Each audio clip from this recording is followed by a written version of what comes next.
منفرد تبصروں کے programme black and white کے ساتھ میں ہوں مریم ظفر اور ہمارے ساتھ ہیں جناب حسن نثار۔ حسن صاحب، سپریم کورٹ نے عمران خان کو آنکھوں کے ماہر ڈاکٹرز تک رسائی اور بچوں سے رابطے کے لیے ٹیلی فونک سہولت دینے کا حکم دے دیا۔ سینئر سیاستدان خواجہ سعد رفیق نے ایکس پر اپنی طویل ٹویٹ میں لکھا کہ ہر جیل سخت ہو یا نرم، اپنے قیدی کو بیماری کا تحفہ ضرور دیتی ہے۔ یہ جگ بیتی بھی ہے اور آپ بیتی بھی۔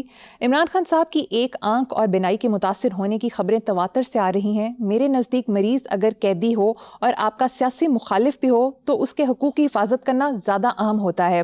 اصولاً عمران خان کے اہل خانہ یا پارٹی کو سپریم کورٹ تک جانے کی ضرورت بھی نہیں پڑنا چاہیے تھی۔ یار یہ دو مختلف باتیں کی ہیں۔ پہلی بات تو یہ ہے کہ سپریم کورٹ کو یہ کہنا پڑا ہے کہ عمران خان کو آنکھوں کے ماہر ڈاکٹرز تک رسائی، کمال کی بات ہے۔ ملک کا نام دیکھو، اسلامی بھی ہے، جمہوریہ بھی ہے، پاکستان بھی ہے۔ پاکستان کا مطلب تو بہت پاکیزگی ہے نا۔ وہ آپ کی سڑکوں سے لے کے، آپ کے گھروں سے لے کے، آپ کے رویوں تک میں ہونی چاہیے۔ پاکیزگی صرف فیس لفٹنگ کرا لینا، تھوبڑا چینج کرا لینا، اس کا نام تو نہیں ہے نا۔ پاکیزگی تو پاکیزگی ہے، رویوں میں ہونی چاہیے۔ یہاں سپریم کورٹ کو کہنا پڑ رہا ہے کہ بہرحال دیتے ہیں نہیں دیتے تو آئی ڈونٹ نو۔ جہاں تک تعلق ہے خواجہ سعد رفیق کا، تو he is one of those very few politician in this country جس بندے کو میں نے ہر اعتبار سے گرو کرتے دیکھا ہے، انٹلیکچولی بھی، مورلی بھی اور ایموشنلی بھی۔ یہ جو بات اس نے کی ہے یہ بہت افسوسناک ہے، اور خاص طور پہ یہ جملہ میرے لیے بڑا حیرت انگیز ہے، نیا ہے، اور میں چونکہ لفظوں کا آدمی ہوں، میں بہت خوبصورت لگا کہ ہر جیل سخت ہو یا نرم، اپنے قیدی کو بیماری کا تحفہ ضرور دیتی ہے۔ میرا ذاتی خیال ہے کہ ایک سے زیادہ تحائف ہوتے ہیں۔ فزیکل ایلمنٹ جو ہوتی ہے، فزیکل جسمانی عوارض یا وہ دکھائی دے جاتے ہیں۔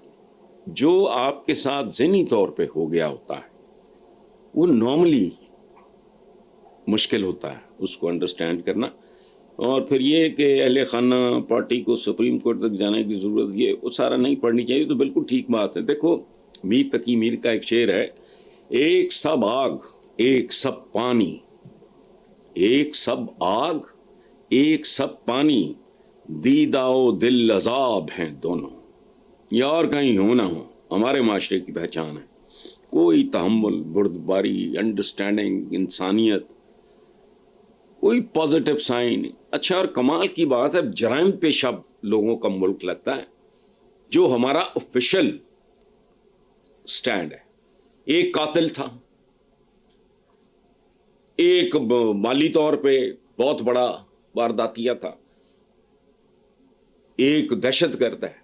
یعنی یہ بڑا کنٹری، یہ جو اس کے اعلیٰ ترین منصب تک پہنچتے ہیں ان میں بھی کیسے کیسے الزام لگے ہیں۔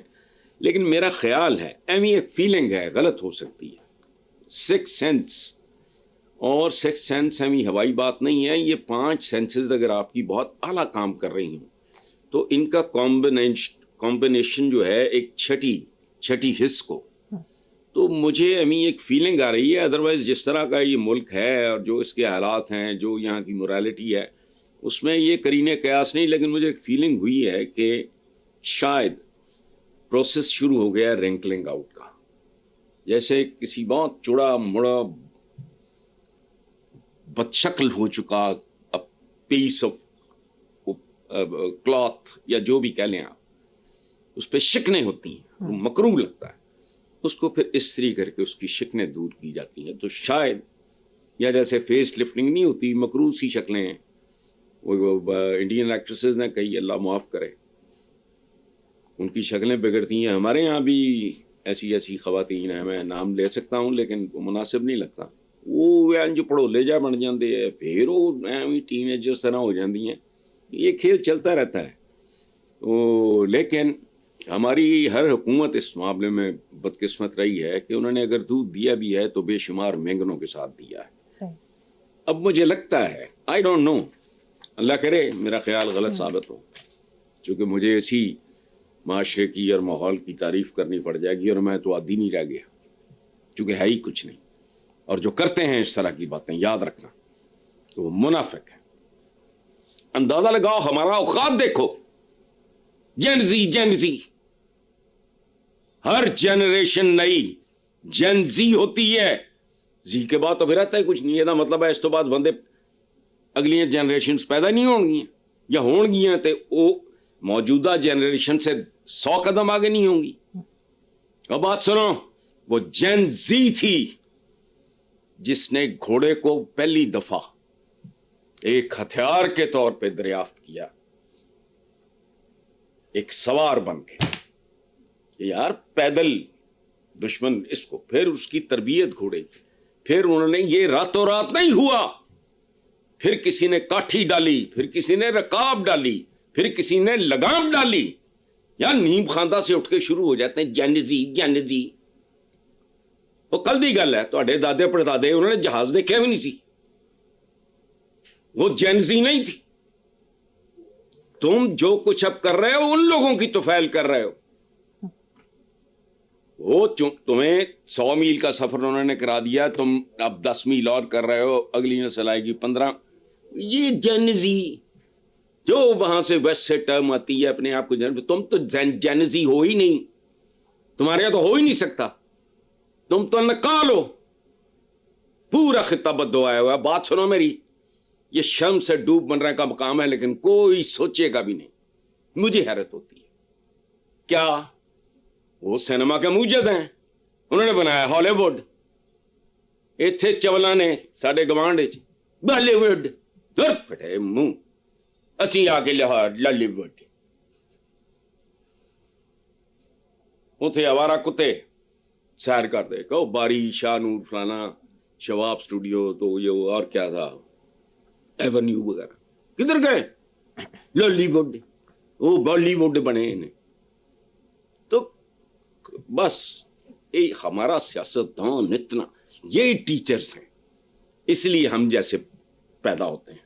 چلو آگے چلو. ٹھیک ہے حسن صاحب، اب اس ہفتے کی بری خبروں میں سے اب تک کی سب سے بری خبر، اخباری رپورٹ کے مطابق غریبوں پر بجلی گرا دی گئی ہے. 2.85 کروڑ گھریلو صارفین کے بجلی کے بلوں میں فکس چارجز کی مد میں ماہانہ تقریباً 200 سے 675 روپے تک کا اضافہ کیا گیا ہے. تو اللہ کرے زور سے تم اور زیادہ دیکھنا ہے کہ مطلب اگر غیرت ہوئی تو کدی نہ کدی تو جاگے گی نا. یہ میرا پرابلم تو نہیں ہے مریم، تمہارا تو نہیں ہے. جو کڑ رہے ہیں ان کا شاید نہ ہو. ٹھیک ہے. اچھا ابھی دیکھنا یہ وارداتی ہیں، آگے گرمیاں آ رہی ہیں نا، یہ بھی گرم ہو رہے ہیں کیونکہ گرمیوں میں بجلی کی کنزمپشن زیادہ ہوتی ہے. یہ ڈاکوں نو پتا کیڑا سیزن ہوتا ہے بھائی، فصلاں آ گئی ہیں فلانا. تو پرانے زمانے میں ڈاکو خاص موسموں پہ ڈاکے ڈالا کرتے تھے. یاد رکھنا جب کٹائی کا موسم ختم ہوتا تھا، کوئی خوشحالی آتی تھی تو پھر ڈاکے پنڈاں چ پہندے ہوندے سی. اچھا اب رمضان آ رہا ہے ماشاءاللہ، ایک گرمی آ رہی ہے اوپر سے رمضان آ رہا ہے. سبحان اللہ. مزید بری خبروں اور مہنگائی وغیرہ کے لیے تیار رہو. سارا کچھ ہی عوام کی پہنچ سے اللہ کرے.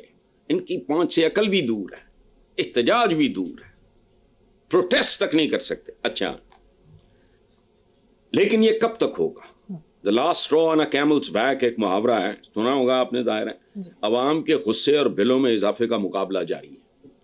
اب فیصلہ کہاں ہوگا؟ پریشر کوکر میں گیس اکٹھی ہو رہی ہے تو کم چک کے رکھو. اچھا ایک خوشخبری مجھ منحوس سبھی سن لو. اس کا مطلب یہ نہیں کہ میں آپ کو منحوس کہہ رہا ہوں، آپ کی تو مجبوری ہے، جو آپ کو فیڈ کیا جاتا ہے آپ نے پوچھنا ہوتا ہے. میں تو رضاکارانہ طور پہ عوام کی خوشیوں میں اضافہ کرنے کے لیے یہ بتا رہا ہوں کہ چشم بدور حکومتی قرض. کس کا قرض؟ اسلامی جمہوریہ پاکستان کا قرض 80 کھرب سے تجاوز کر چکا ہے. 80 کھرب. یہ ظاہر ہے پاک روپی نہیں ہے. سود ادائیگیاں 8.9